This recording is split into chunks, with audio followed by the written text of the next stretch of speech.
So, we're here in Sanderson, Texas with Roy Engeldorf.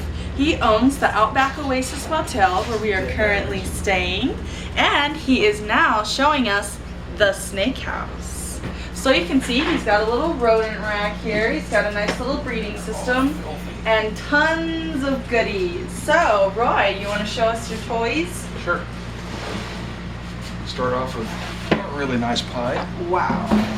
So tell us about this bad boy. How old is he? This is a girl, and let's see, she was in 06.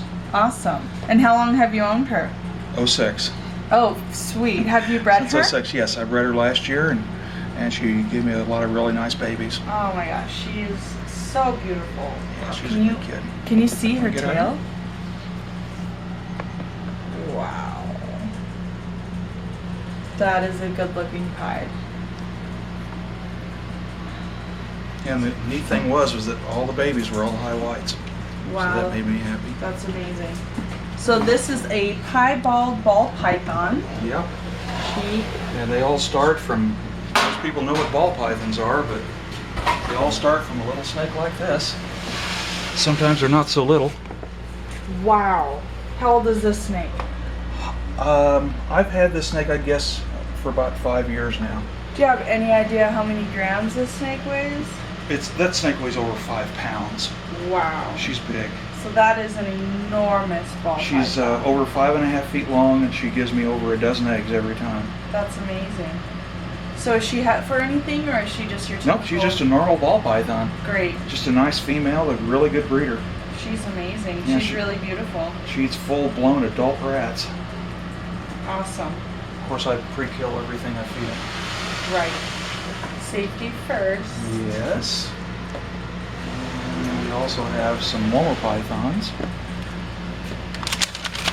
And this little boy is going to shed. Oh my god. Now tell me about the Woma. Woma's a Australian snake, and they've actually been known to eat other snakes. And they even say that whenever you breed them, be careful of, putting them together so that they don't eat each other. Be cannibalistic. But unfortunately, he's in shed. He's a really pretty snake. Oh, he looks amazing. Just real quickly, these are babies that have just hatched. Wow. So when did these guys hatch out? How old are they? I just put them out in here today. Wow. They just came out of the egg yesterday. So beautiful. Can you see the head? So how many babies did you get out of that? She had 11 babies. 11. Fantastic. We're kind of jumping around here. That's okay. Corn snakes, hognose, gray-banded king snakes. It's one of the albinos that I've got, albino hognose. And she laid 25 eggs this year. Wow. How many were viable? They look like all of them are going to be. Oh, sweet.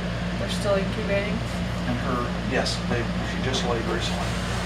And her neighbor over here, her girlfriend, Oh, wow. this one laid 30 eggs. Oh my gosh. But about 5 of those have gone bad. So. Okay. But it looks like I'm going to have about 50 good babies out of them. That's amazing. She's in shed too.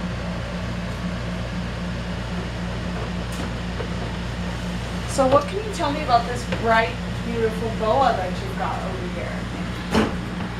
Well, it's an albino paradox boa. And I picked her up at a reptile show. Watch your hand. Because you're in striking range. Yeah, she's got the little black spots all over, little black marks. And I had someone say that she looked dirty. She's beautiful. There's a few of these around. Well, I had never seen one personally. I think she's stunning. Yeah, they say it's not genetic, but we'll see.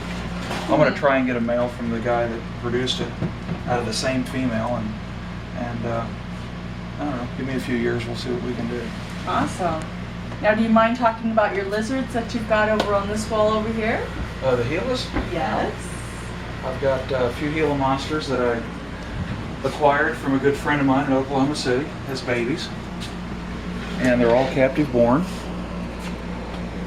and we're trying to do a breeding again this year, and we believe we've got 2 gravid females. So have you ever successfully bred Gila monsters before? I did one time about 2 years ago, and I hatched out 2 babies. Awesome. They're not babies anymore. Now I know it's not legal in some states to keep Gila monsters, but what is the legality in Texas? In Texas, you're wide open. As with any other animal, you cannot have a protected species. This is one of the babies. Oh wow. It's not a baby anymore, but he's grown up. He's a good little boy. Have you ever been bit by a Gila monster? No, never been bitten by a venomous snake at all. Oh really? Never by a venomous lizard. Not for lack of them trying sometimes. Well, you're obviously a skilled handler. Just, be careful with them. If you don't know what you're doing with them, don't do them. No, Gilas aren't bad at all. So tell me a little bit about your background. How did you start off? Started off when I was just a little kid, like most other people did. Got books and started reading them and learning about them. And then did you not teach school or own a pet store? I owned a pet or store in Lawrence, always... Kansas for 6 years before we came down here. And we decided to try something different, and we bought a motel in Sanderson, Texas. And the rest is history. We've been here over 10 years now and just love it. Awesome. Wish we'd have done it 20 years ago. And so you guys hunt the area, pick up snakes? Yeah, go around and look. This area is famous for the gray-banded king snake. Right. Most people think they're exceedingly rare. They're not. They just live underground. And they don't come out to see us very often. Whenever they do, you just got to be in the right place at the right time, and then you can find them. So do you have any gray-banded kings? We have a few examples. All right. Now I've heard that you have a variety of color morphs in this area. We do. You can find the gray-banded king snakes are found down in Mexico and as far east as Del Rio, and then over to Big Bend. And then there's an isolated population of them up in Carlsbad, I believe. But we're kind of in the middle of it, so that's why I kind of have Sanderson is the heart of the gray-banded king snake, because it's kind of right in the middle. Nice. And since we are in the middle, maybe that's one of the reasons we get so many different color phases here.